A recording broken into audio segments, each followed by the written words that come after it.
Agradezco la invitación a los organizadores del Congreso y después de una larga pandemia, pues vamos saliendo, esperando ya pronto regresar a los congresos asistenciales. El cáncer de mama, desde el 2018, se estima un incremento en su incidencia del 20%. En los países europeos, una de cada 12 mujeres padece esta enfermedad en algún momento de su vida, y en América una de cada 8 a 10 lo va a padecer. Aunque la mortalidad se ha reducido en los últimos años, sobre todo en los países desarrollados, en países subdesarrollados todavía no logramos alcanzar esta meta. El cáncer de mama en el año 2020 superó al cáncer de pulmón y al de estómago. Fue el cáncer de mayor incidencia en todo el mundo. Sigue siendo el cáncer más frecuente en las mujeres y en nuestro país ocupa la primera causa de muerte desde el año 2007. Es por ello que la reducción en la mortalidad depende únicamente de una detección, diagnóstico y tratamiento oportuno, en donde nosotros como médicos radiólogos especialistas en mama ocupamos un factor importante. Aunque por raza, por condición socioeconómica, por diferentes modalidades, encontramos diferentes tipos de mama, para el cáncer todas son iguales.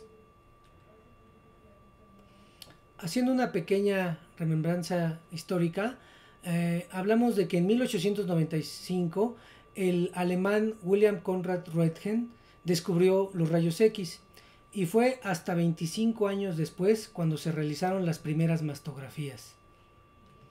Pasaron más o menos 40 años para que el francés Charles M. Gros, junto con el Colegio General de Radiología, diseñara el primer prototipo de mastógrafo, y un año después salió al mercado ya con un ánodo de molibdeno y con algunas funciones como las que existen hasta ahora. Aquí podemos visualizar una imagen del primer mastógrafo diseñado por el francés matemático, radiólogo y especialista en cáncer Charles M. Gros en 1966. Desde 1966 se realizaron mastografías analógicas hasta el año 2000, cuando la FDA aprobó la mastografía digital. Y 10 años más tarde fue cuando se presentó o se aprobó por primera vez la tomosíntesis de mama. Haciendo una evaluación en el tiempo, podemos ver cómo en el año en el que se hizo el primer mastógrafo, la telefonía con la que contábamos pues era de este tipo. Casi 40 años más tarde, cuando inició la mastografía digital, bueno, era el tipo de telefonía, recordaremos quienes usamos algún tipo de celular como este, y ya pasando el año 2010, cuando ya inició la tomosíntesis como función para el diagnóstico y la detección del cáncer de mama, bueno, pues con la telefonía con la que contamos hasta la fecha. Y en imagen podemos ver cómo era la mastografía analógica antes del 2010, antes del 2000. En el 2010 una mastografía digitalizada, una mastografía digital, y cómo es ahora una mastografía sintetizada, la cual fue aprobada desde el 2013 por la FDA.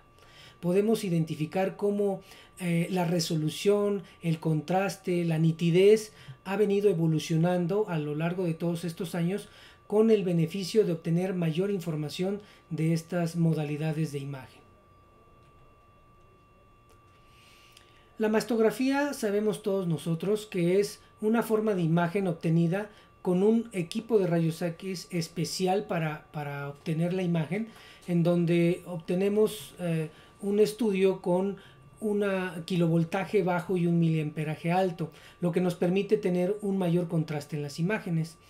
La sensibilidad de este estudio va alrededor del 70 al 90%, y en mama densa sabemos que disminuye hasta prácticamente la mitad, un 48%. La especificidad anda alrededor del 90%. Por eso es que de un 10 hasta incluso un 30% de los cánceres pueden no ser visualizados por mastografía. Es por ello que a lo largo del tiempo se ha tratado de buscar nuevas herramientas que nos permitan detectar con mayor sensibilidad del cáncer de mama. Aquí podemos ver una imagen de mastografía analógica en una mama densa y una mastografía digital en donde podemos identificar más hallazgos debido al mayor contraste que tienen estos estudios, ¿no? La mastografía digital como tal mejora la sensibilidad en la detección del cáncer.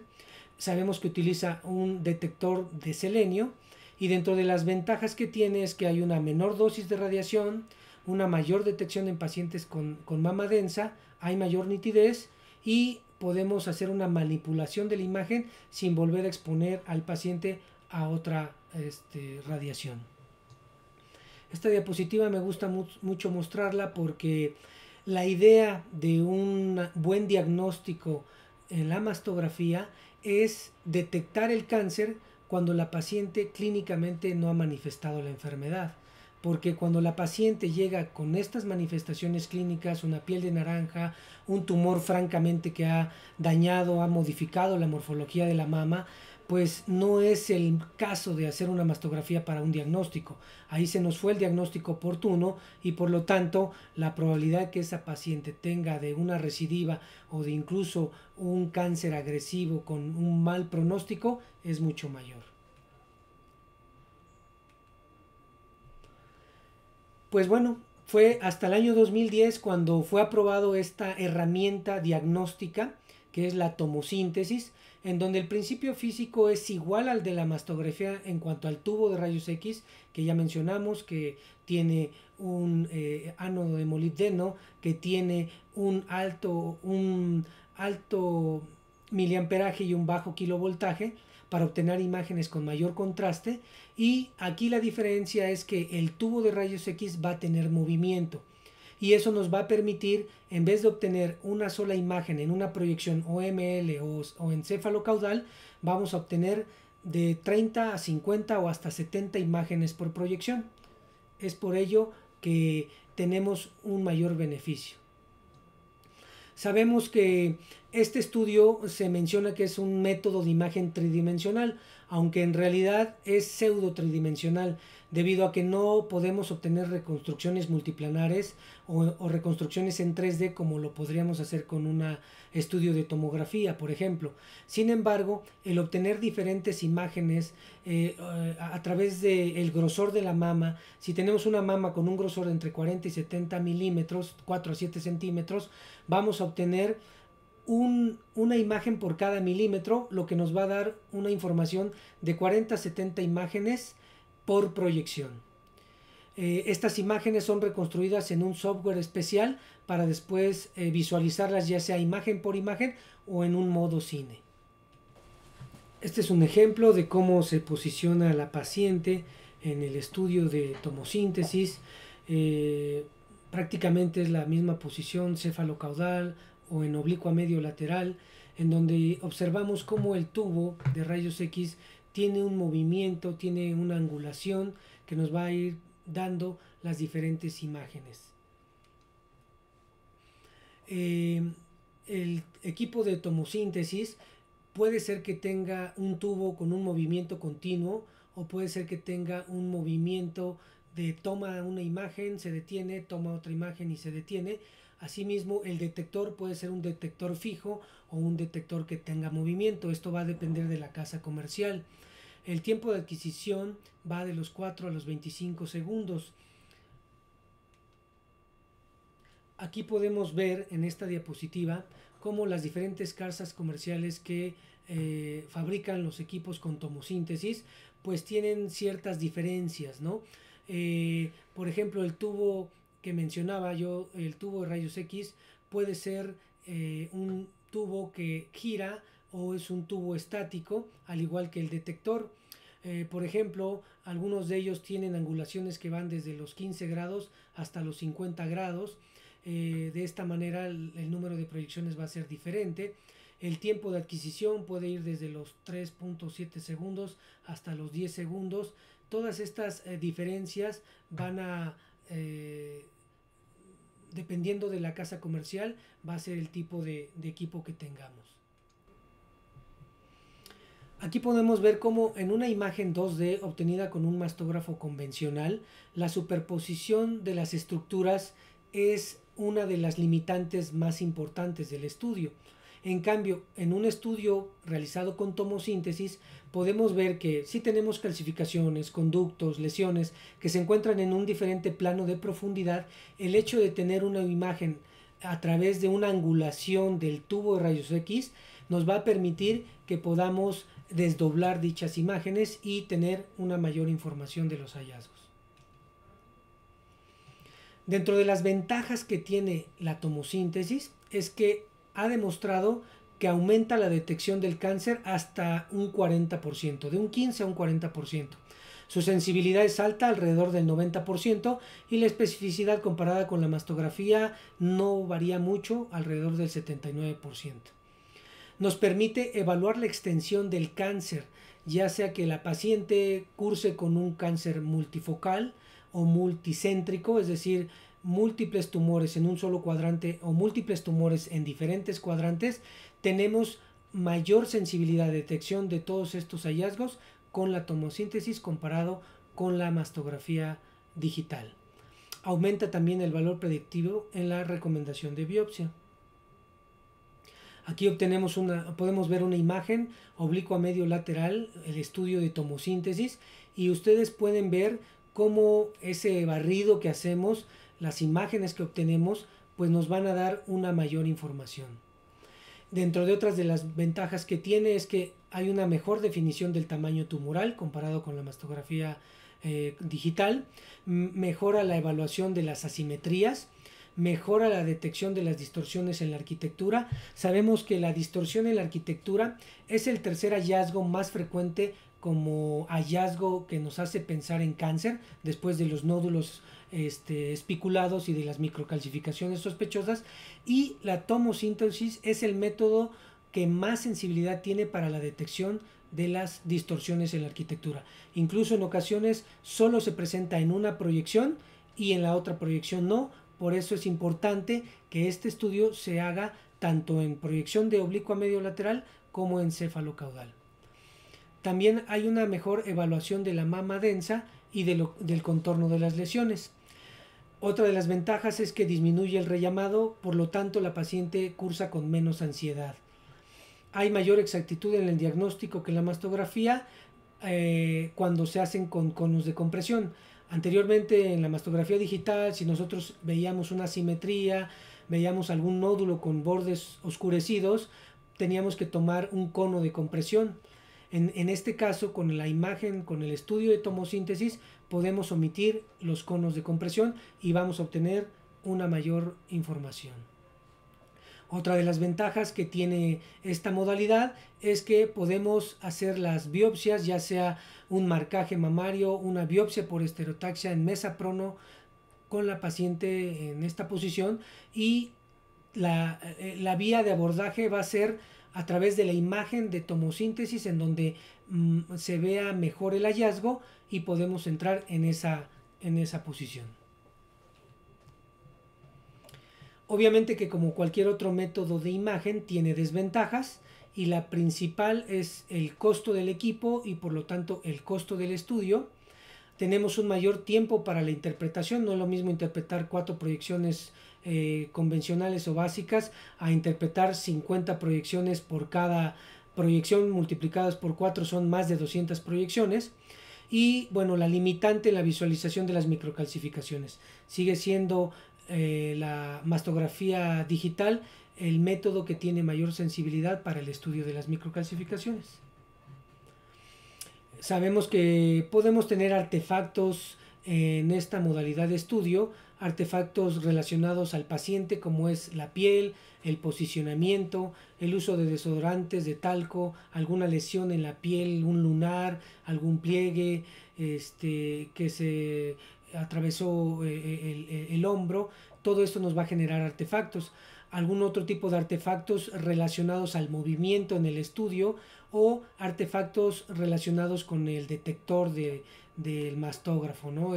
Ya sea que tenga algún píxel muerto o alguna falla en el propio detector. Otra de las desventajas o de las situaciones que genera cierta inconformidad en el estudio es la dosis de radiación. Pero aquí quiero comentarles que la MQSA aprueba como dosis máxima por proyección 3 miligrays en un estudio de mastografía. Multiplicado por las 4 proyecciones sería una dosis no más de 12 miligrays en todo el estudio. La tomosíntesis, la dosis que genera por proyección es de 1 a 1,5 veces más que la mastografía digital. Sin embargo, la dosis final no rebasa más del 2.2-2.3 miligrays por proyección. Entonces estamos dentro de lo acordado, dentro de lo recomendado por la MQSA, y por lo tanto es algo que no nos debería generar ni miedo al radiólogo ni tampoco transmitir ese miedo hacia los pacientes. También algo que es importante es que desde el 2013 a la fecha, la mastografía sintetizada, la cual se obtiene de todas las proyecciones de tomosíntesis, nos va a dar una mayor información comparada con la mastografía digital, y la dosis de radiación del combo que mencionamos, tomosíntesis con procesamiento de mastografía sintetizada, es menor al de una mastografía y una tomosíntesis por separado. Precisamente lo que mencionábamos aquí, ¿no? Aquí vemos un ejemplo de una mastografía digital y una mastografía sintetizada. Quizá a simple vista no sea tan fácil, sobre todo si no estamos muy acostumbrados a ver el contraste de estos estudios, pero podemos identificar que la mastografía sintetizada tiene un poco de mayor contraste, y eso nos permite tener una mejor visualización de los hallazgos. Y en realidad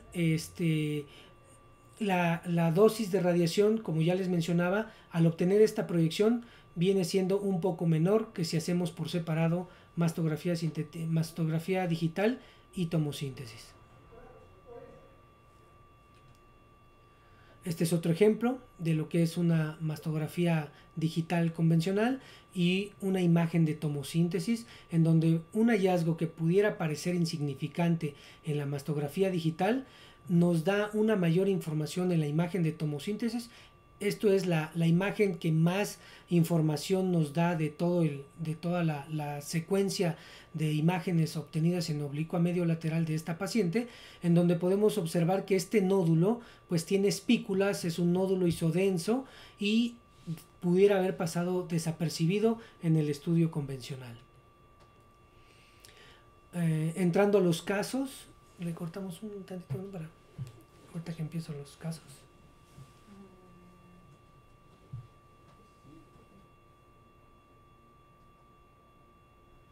Déjame aquí ver.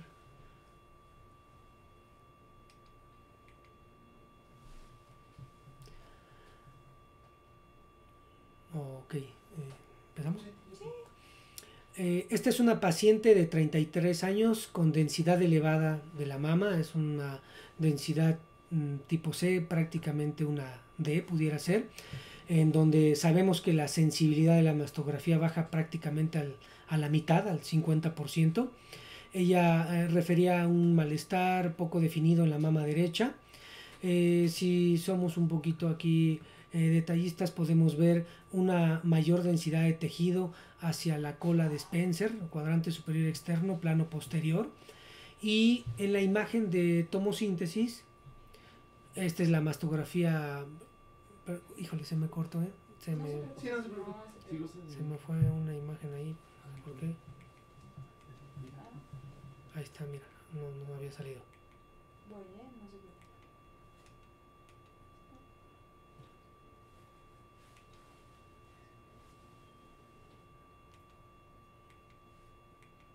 Ahí está. Bueno, a ver. ¿Empiezo? Sí, no sé. Esta es una paciente de 33 años con un tejido tipo D del ACR, en donde la sensibilidad de la mastografía baja simplemente por ser una mama densa prácticamente a la mitad.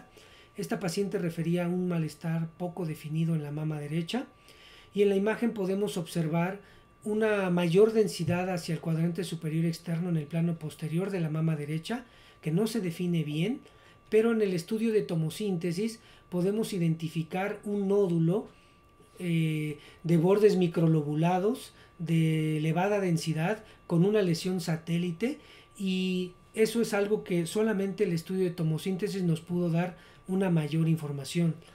Este es otro caso en donde identificamos una asimetría focal en el estudio digital, localizada en el cuadrante superior externo en el plano medio posterior de la mama derecha, el cual al realizar la imagen de tomosíntesis, la proyección en oblicuo a medio lateral nos identifica que solo es tejido fibroglandular. Se le hizo de todos modos un ultrasonido complementario, no logrando identificar hallazgo de lesiones. Por lo tanto, al realizar nosotros la tomosíntesis, podemos identificar si se trata de una asimetría focal propia de tejido fibroglandular superpuesto, o se trata de algún otro hallazgo, de algún nódulo que estuviera oculto por la elevada densidad del tejido de la zona y por lo tanto pudiera pasar desapercibido. Este es otro caso de una paciente de 55 años, también de elevada densidad, su mama. Ella refería dolor en la mama izquierda, y pues realmente, siendo observadores, detallistas, pudiera pasar como una asimetría en el tejido mamario bilateral sin ningún hallazgo que nos llamara la atención de primera instancia. Pero ya al realizar el estudio de tomosíntesis, aquí les muestro las imágenes en proyección cefalocaudal de la mama derecha y de la mama izquierda, y aquí pueden ustedes identificar cómo en la mama izquierda, en la proyección cefalocaudal, en el cuadrante externo, en el plano medio, identificamos un nódulo irregular de bordes espiculados isodenso al tejido fibroglandular, el cual no se identificaba, miren, regreso a la imagen, no se identificaba con facilidad. Digo, ya en retrospectiva nosotros evaluamos nuevamente las imágenes digitales y pudiéramos ver que existe aquí una cierta distorsión en la arquitectura, que en realidad correspondía más bien a un nódulo irregular espiculado. La tomosíntesis fue lo que nos aportó toda esta información, ¿no? Haciendo una magnificación de esas imágenes, podría yo mostrarles cómo se ve ese cuadrante externo en la imagen digital, la mastografía digital, y cómo se ve el nódulo irregular espiculado en la imagen de tomosíntesis. Por ultrasonido pudimos corroborar que se trataba de un nódulo irregular de bordes angulados con espículas, francamente hipoecoico, con una sombra acústica parcial, vascularizado, altamente sugestivo de malignidad, ¿no? Podemos hablar de que quizá en un estudio digital como el que acabo de mostrarles, si la paciente no se palpa nada y nosotros hacemos un ultrasonido, sabemos que vamos a elevar la sensibilidad en la detección del cáncer, ¿no? Este nódulo no tiene por qué pasarse en un ultrasonido bien realizado. Sin embargo, el tener como herramienta adicional la tomosíntesis, pues nos facilita el hallazgo y lo que mencionábamos dentro de sus ventajas, el hecho de ir a buscar multifocalidad o multicentricidad. Este es otro caso de una paciente con una mama densa, en donde nuevamente podríamos ver quizá un poquito de mayor densidad hacia las áreas retroareolares, pero pues es de forma bilateral, no hay un hallazgo que de manera importante sobresalga. Identificamos calcificaciones benignas, los pectorales, la piel, todo lo que evaluamos en el estudio se ve prácticamente sin alteraciones, pero al hacer el estudio de tomosíntesis en proyecciones cefalocaudal y oblicuo medio lateral, podemos identificar un nódulo francamente definido hacia el cuadrante superior externo en plano posterior. Incluso en la proyección oblicuo medio lateral no logra salir en su totalidad, pero es un nódulo que tiene espículas, que es isodenso al tejido mamario, un nódulo con una sospecha alta de ser maligno, y el cual fue visualizado con mayor nitidez en el estudio de tomosíntesis. Este es el ultrasonido. Nuevamente les hago la magnificación y la comparación en la imagen 2D comparada con la 3D. Vean las características del nódulo, como aunque perdemos cierta resolución en el estudio, sí podemos tener mayor información en la imagen, porque son 50, 70 imágenes las que vamos a estar observando, ¿no? Aquí vemos que es un nódulo altamente vascularizado y con un vaso penetrante, perdón, y pues básicamente ya los hallazgos de malignidad que habíamos mencionado. Este es otro caso de una paciente que se diagnosticó, venía de otro centro como BRAF 0. Nuevamente los hallazgos no son francamente identificados por mastografía digital. Realizamos el estudio de tomosíntesis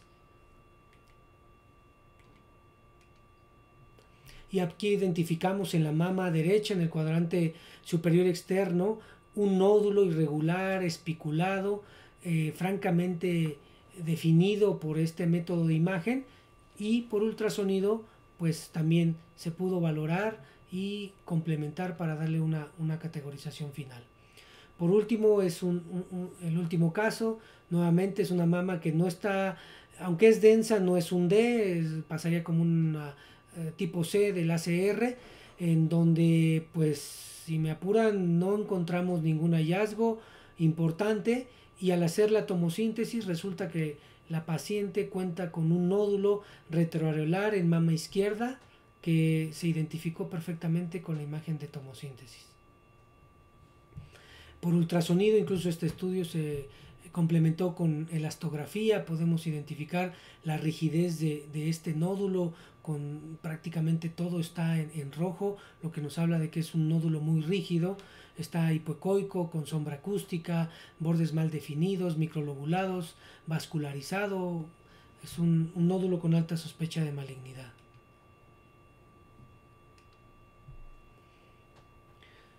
Este es un caso en donde la paciente ya se conocía con un tumor en mama izquierda. El motivo de la mastografía era identificar si había multifocalidad o multicentricidad para etapificar a la paciente. Aquí sí realmente desde la mastografía digital se identifican zonas de mayor densidad mamaria en la mama izquierda, hacia el cuadrante, hacia la interlínea de los cuadrantes internos. Más de una imagen nos llama la atención. Cuando nosotros hacemos la imagen de tomosíntesis, podemos identificar 1, 2, 3 nódulos irregulares pequeños con espículas, tiene incluso algunos de ellos calcificaciones, y que correspondió a un tumor multifocal. Aquí está el ultrasonido, en donde en el radio de las 10-11 se identificaban 2 nódulos y un nódulo más hacia el radio de las 9. Una paciente de 56 años. Como conclusión, mencionamos que la tomosíntesis ha demostrado ser una nueva herramienta en la era digital para el diagnóstico del cáncer de mama. Aunque todavía no está aprobado como un método de escrutinio por el hecho de que es de alto costo, de que no tenemos muchos equipos en el país para poderlo realizar o incluso en el mundo, y debido a su elevado costo y a que es un estudio que nos lleva mayor tiempo realizarlo e interpretarlo, por todas estas causas es que no ha sido un método de elección para el estudio de escrutinio. Sin embargo, todas las ventajas que ya mencionamos, sí es una herramienta útil y que nos va a ayudar a la detección oportuna del cáncer de mama y reducir la tasa de mortalidad. Es importante saber que como médicos radiólogos no estamos exentos de evitar o omitir que existe algo cuando no lo vemos, ¿no? Si nosotros identificamos, si a la vista de nosotros solamente encontramos algo como esta imagen, pero se encuentra oculto un hallazgo de estas características, el hecho de tener un estudio de baja calidad de imagen no nos va a permitir identificar un hallazgo como estos. Lo que mencionábamos, un hallazgo en una mastografía digital y en una tomosíntesis pudiera pasar desapercibido por una mala calidad de imagen, y solamente con un buen estudio, con una imagen bien definida, podemos identificarlo.